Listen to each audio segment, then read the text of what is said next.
Have you ever been in love? Like when you can't stop thinking about someone and they just flood your entire brain? Great, because in this video I'm going to show you just how obsessed I am with my very own OC. I'm the entire fandom of a single character, sin help.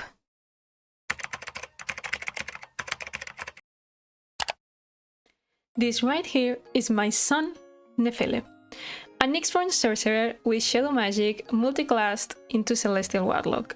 He wasn't born, he was conceptualized, a divine spark in the darkness of Nyx, created by the god of storms and epiphanies, Keranos. Now, some of you might be thinking, what's a Nyx-born and what even is Theros? Well, Theros is a D&D setting based on ancient Greece, and Nyx-born are a race, well, technically, it's a feat that covers everyone with even a hint of divinity. In Neféle's case, a god literally used part of his power to bring him into life, just because he thought it was a neat idea. Now back to the law. Neféle got bored painting the skies, so he went to Keranos and told him, I quit. And like any loving father figure, Keranos got mad and sent him to what's basically a nunnery. Except it was more like a temple filled with his greatest oracles, so Neféle could learn. As you can guess, things didn't go well. Neféle got a taste of mortal passion. He became fascinated with the unexplored world beyond and just left. No goodbyes. He spent a happy year in Altrissus, where he discovered his hobbies, theater, being a muse for artists, and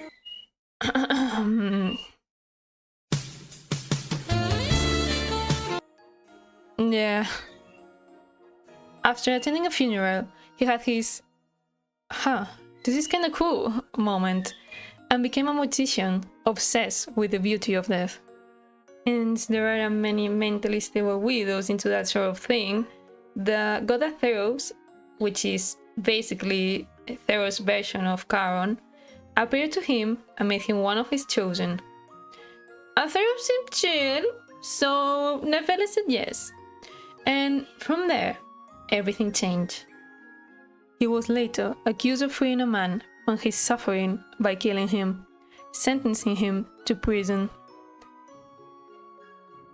And that's where the events of the campaign began.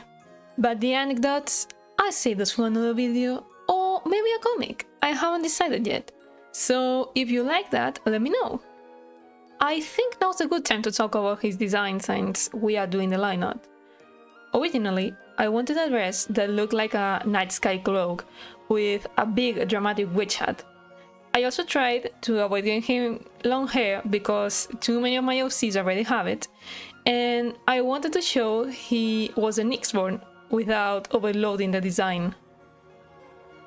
I don't remember all of my early character ideas, but since Nyx-born are born from concepts, I chose the Death of the Star as his core idea.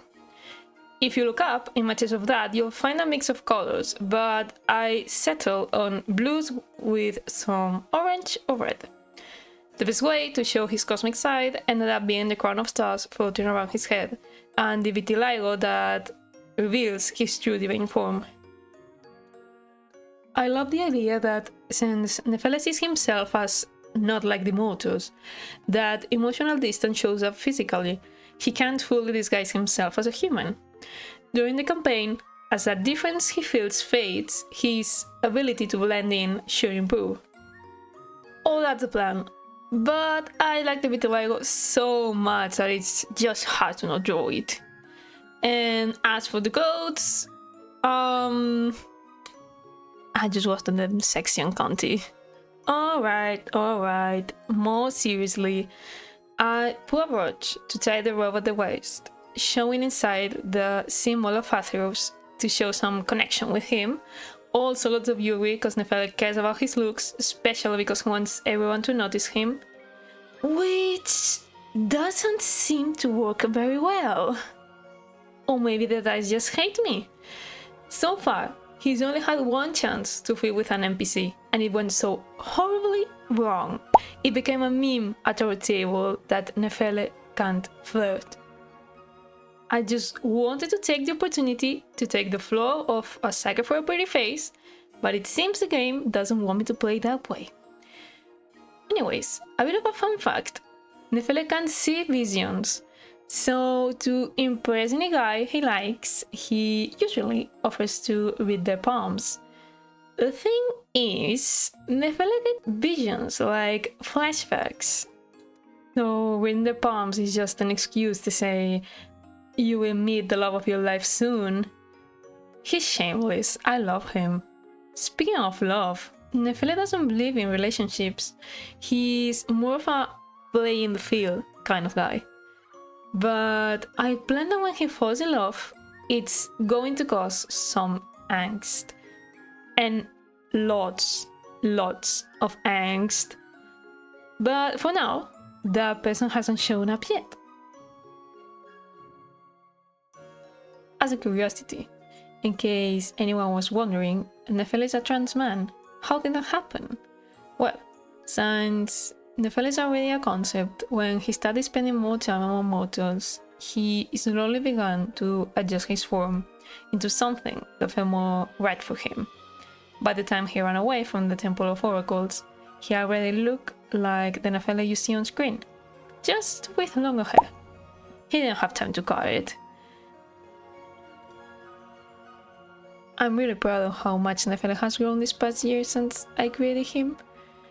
I actually made a speed paint of his face design a while ago, but I never dared to post it, and now we're here with his updated look.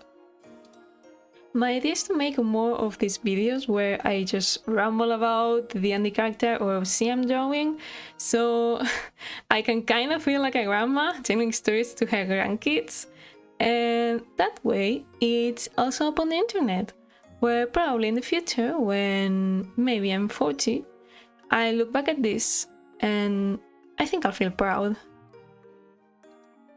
I really love creating characters, and I hope this little journey I've started on YouTube is a nice one. Thank you for letting this just entertain you. See you in the next video. Bye!